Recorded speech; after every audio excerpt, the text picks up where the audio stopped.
제주시 봉계동 주민들이 오는 19일부터 매립장의 쓰레기 반입을 금지하기로 했습니다. 제주도가 약속을 깨고 매립장 사용 기간을 연장하려 하자 주민들이 반발하고 있습니다. 어선업의 경쟁력을 높이기 위해 정부가 직권으로 어선 감척을 추진하고 있습니다. 하지만 감척 기준이 불합리하다며 어민들이 반발하고 있습니다. 제주는 친환경 급식을 가장 먼저 시작했지만 전담 유통조직이 없습니다. 유통공사를 설립해 친환경 농업을 활성화하고 있는 경기도 양평군 사례를 소개합니다.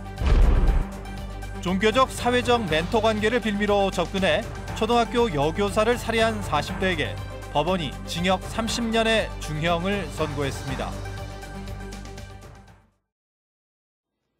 시청자 여러분 안녕하십니까? 뉴스데스크 제주입니다. 제주도가 지난해 봉계동 주민들과 쓰레기 매립장 사용 연장 협약을 맺으면서 기존의 압축 폐기물을 모두 처리하고 광역 음식물 처리 시설을 새롭게 만들기로 했는데요. 주민들은 1년이 지나도록 제주도가 약속을 지키지 않고 또다시 사용 연장을 제안했다며 반발하고 있습니다. 김항섭 기자의 보도입니다. 하얀 비닐로 포장된 압축 쓰레기가 매립장에 가득합니다. 소각하지 못한 가연성 쓰레기로 매일 100톤씩 쌓이고 있습니다. 제주도는 10월까지 봉계동 쓰레기 매립장에 쌓여있는 압축 폐기물을 모두 처리하기로 약속했지만 아직도 6만 톤이 넘는 압축 쓰레기가 여전히 쌓여 있습니다. 제주도가 봉계동 주민들과 폐기물 처리 시설 사용 연장 협약을 맺은 것은 지난해 8월. 쓰레기 매립장에 보관 중인 압축 쓰레기와 폐목재를 오는 10월까지 모두 처리하고 색달동 광역 음식물 처리 시설이 준공되는 2021년 10월까지만 봉계동 음식물 처리 시설을 사용하기로 했습니다. 하지만 압축 쓰레기와 폐목재는 더 늘어났고 색달동 음식물 처리 시설 설립은 지연되면서 주민들이 반발하고 있습니다. 악취에 대한 민원이 하루에도 수십 건씩 연락이 옵니다. 협약서 그대로 이행하는 게 행정하고 제대로하고 약속 사항이고 봉계동 주민하고 약속이기 때문에 이거를 계획대로 진행을 했으면. 서귀포시 색달동에 추진 중인 광역 음식물 처리 시설은 총 사업비가 300억 원 이상 늘어나면서 예산 확보 문제로 설립이 지연된 상황. 제주도는 봉계동 음식물 처리 시설 사용 연장이 불가피하다며 다만 연말까지 86억 원을 투입해 압축 폐기물과 폐목재 3만여 톤은 처리하겠다고 밝혔습니다. 시설에 대한 어떤 시운전 부분을 전반적으로 검토했을 때 봉계동과 협약한 2021년 10월까지는 추진하는 데 좀 무리가 있을 거라는 판단을 했습니다. 봉계동 주민들은 더 이상의 사용 연장은 있을 수 없다며 오는 19일부터 쓰레기 반입을 전면 금지할 방침이어서 쓰레기 처리는 또다시 위기를 맞게 됐습니다. MBC 뉴스 김항섭입니다. 성산읍 노인들이 제2공항 갈등 해결에 나서달라는 진정서를 청와대와 각 정당 대표에게 제출했습니다.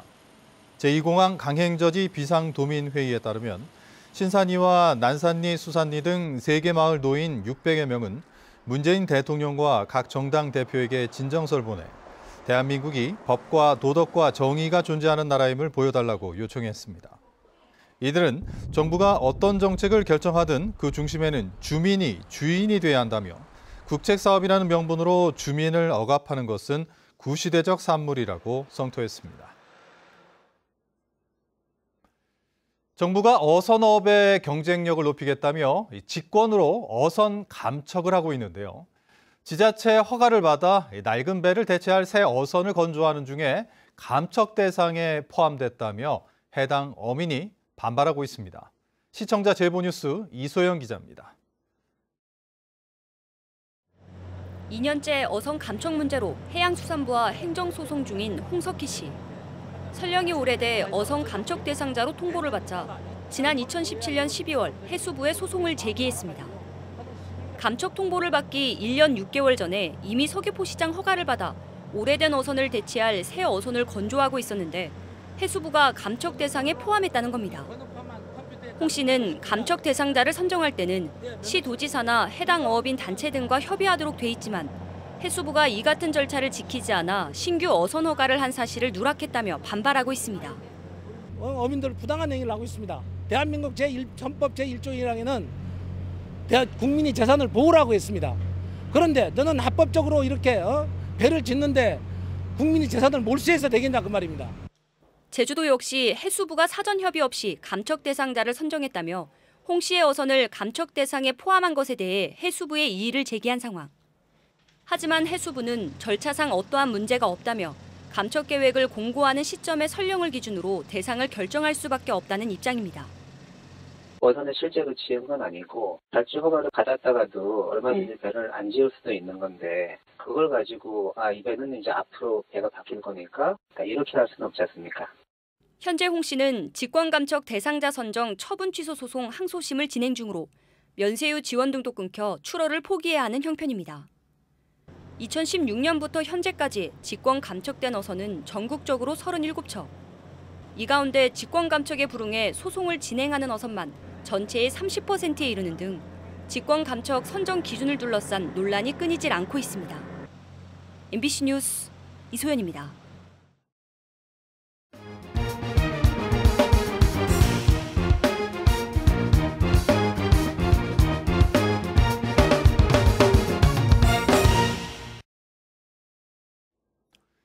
경기 침체에 제주 지역 실업자가 늘고 있습니다.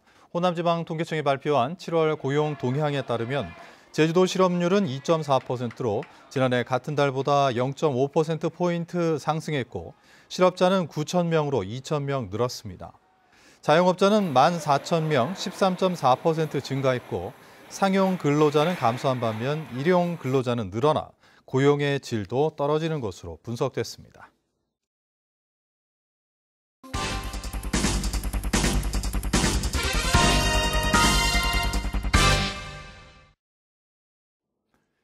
친환경 농업의 구조적 문제를 진단하는 연속보도 마지막 시간입니다.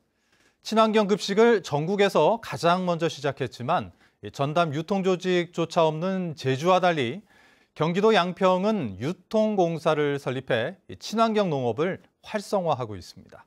이슈 추적 박주연 기자가 취재했습니다. 제주 시내 한 고등학교 급식소. 700명의 식사를 준비하기에 앞서 식재료를 손질하는 작업이 한창입니다. 10여 가지가 넘는 채소가 모두 친환경 농산물로 매일 100kg 이상씩 소비되고 있습니다. 학생들이 건강과 환경을 지키는 지름길이 되고 있습니다. 더불어 제주 지역 친환경 농산물을 소비함으로써 제주 지역 경제 활성화에 크게 기여될 거라고.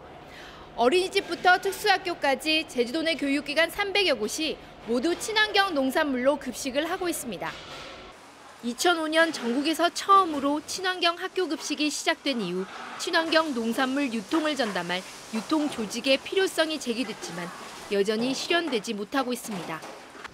지난 지방선거에는 원희룡 지사가 친환경 농산물 유통물류센터 건립을 공약으로 내세우기도 했지만 국비 지원 공모 사업에만 의존하면서 이행되지 않고 있습니다.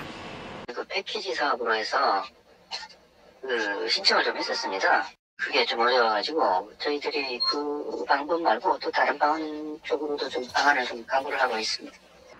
제주보다 3년 늦게 친환경 급식을 시작한 경기도 양평군은 사정이 다릅니다.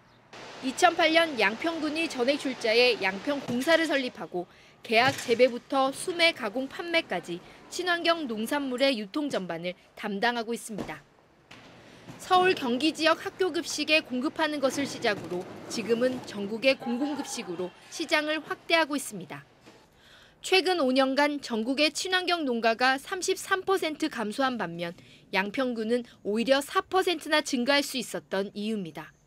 친환경 농업시장에 어떤 정상적인 가격을 줄 수 있는 시장이 형성돼 있지 않는 게 현실입니다. 저희 양평공사가 유통을 전담함으로써 생산자분들께서는 농사 지으시는 일에 전념할 수 있다는 게 가장 큰 장점입니다.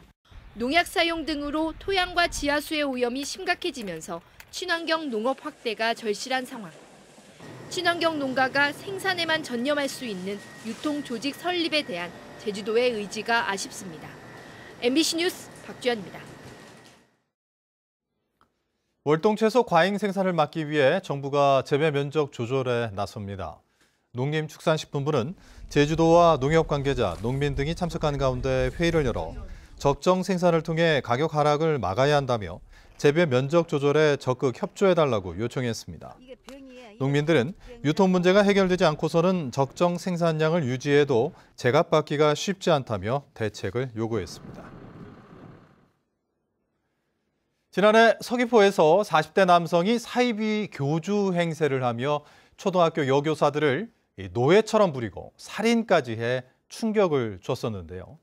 법원이 징역 30년을 선고했습니다. 김찬영 기자입니다. 한 여성이 의식을 잃은 채 들것에 실려 엘리베이터 안으로 옮겨집니다. 초등학교 여교사로 48살 김모 씨에게 폭행을 당해 병원으로 옮겨졌지만 숨졌습니다. 김 씨는 교주 행세를 하며 피해자를 1년 가까이 노예처럼 부리다 관계를 끊으려 하자 범행을 저질렀습니다. 한 1년 전부터 알고 지내고 친하게 지낸 사이 그 집에 가가지고 어린애하고 놀아주기도 하고 같은 정도에 맞아요. 경찰 조사 결과 김 씨는 2010년부터 교주 행세를 하며 신도 3명에게 자신의 집안일 등을 시키고 헌금 명목으로 수억 원을 빼앗는가 하면 폭행까지 일삼은 것으로 드러났습니다. 검찰은 지난해 11월 김 씨를 살인과 특수폭행, 사기 등의 혐의로 재판에 넘기고 무기징역을 구형했습니다. 법원은 김 씨가 순수한 신앙심을 악용해 피해자들을 하수인이나 노예로 전락시키고 재산과 노동력을 착취해 존엄성을 짓밟았다며 징역 30년을 선고했습니다.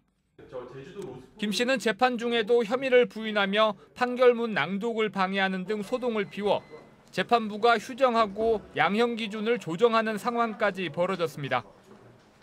자기는 정리병자라 해가지고 형이라도 조금이라도 낮추려고 했던 나는 이 쇼를 한 거로라는 보고 있습니다. 유가족들은 피고인이 전혀 반성하지 않고 재판까지 방해했는데도 선고 형량이 너무 낮다며 바로 항소하겠다고 밝혔습니다. MBC 뉴스 김찬현입니다. 전 남편 살해 사건의 피해자 측 변호인은 고유정이 재판을 통해 살인 혐의를 부인하고 있다고 주장했습니다.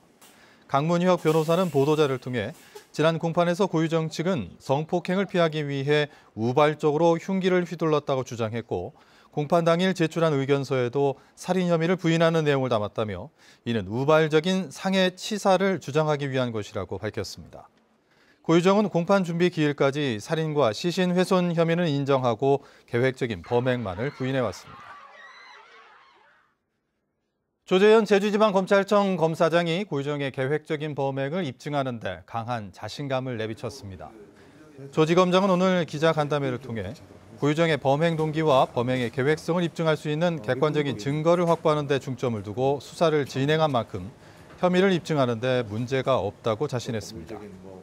한편 조 지검장은 앞으로 환경훼손과 인허가 비리, 불법 체류 외국인 범죄에 수사 역량을 집중하겠다고 밝혔습니다. 제주참여환경연대는 성명을 통해 장기 미집행 도시공원 문제를 공공임대주택 건설로 해결하려는 제주도의 계획에 대해 제주에 필요한 건 아파트가 아닌 공원이라고 비판했습니다.